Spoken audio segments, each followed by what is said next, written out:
बाबा साहेब भीमराव अंबेडकर आजाद भारत में उस लोकतांत्रिक चेतना के प्रतीक हैं जिससे हर व्यक्ति को मार्ग मिलता है। बेहद मुश्किल हालातों में जन्मे और पले बढ़े बाबा साहेब ने अपने बचपन और नौजवानी में एक साथ कई मोर्चों पर लड़ाई लड़ी। तमाम विपरीत हालातों में देश और विदेश के नामी शिक्षण संस्थानों से उच्च डिग्रियां प्राप्त कर अपना स्थान बनाया।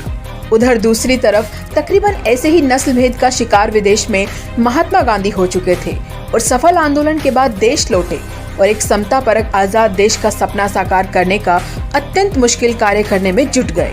गांधी जी के इस कार्य में सहयोग करने हेतु जवाहरलाल नेहरू और सरदार पटेल सरीखे पढ़े लिखे लोग आगे आए।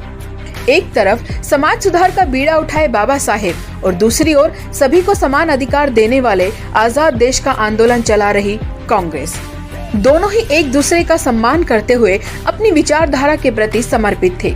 जब देश को पहले कानून मंत्री की आवश्यकता पड़ी तो सभी ने बेहिचक डॉक्टर भीमराव अंबेडकर को चुना।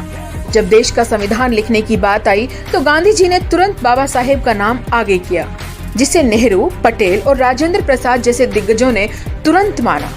कल्पना कीजिए उस ऊर्जा मिश्रण की, एक तरफ सदियों से कुचले समाज के उत्पीड़न को खत्म करने की अमिट इच्छा, तो दूसरी तरफ हजारों लाखों कुर्बानियों की मिली आजादी के बाद समतावादी देश की स्थापना का संकल्प। बाबा साहेब ने अपना काम बखूबी किया और विश्व के सबसे शानदार संविधानों में से एक की रचना कर दी।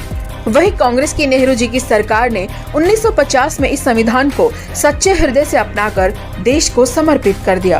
1950 के बाद से भारत की विकास यात्रा को बेशक कांग्रेस की ओर से नेहरू जी, शास्त्री जी, इंदिरा जी, राजीव जी, नरसिम्हा राव जी और डॉक्टर मनमोहन सिंह जी ने दिशा दी हो, लेकिन इस दिशा पर रोशनी हमेशा बाबा साहेब के आदर्शों से ओतप्रोत हमारे संविधान ने ही दिखाई। आज इसी संविधान को ताक पर रखने की तैयारी है।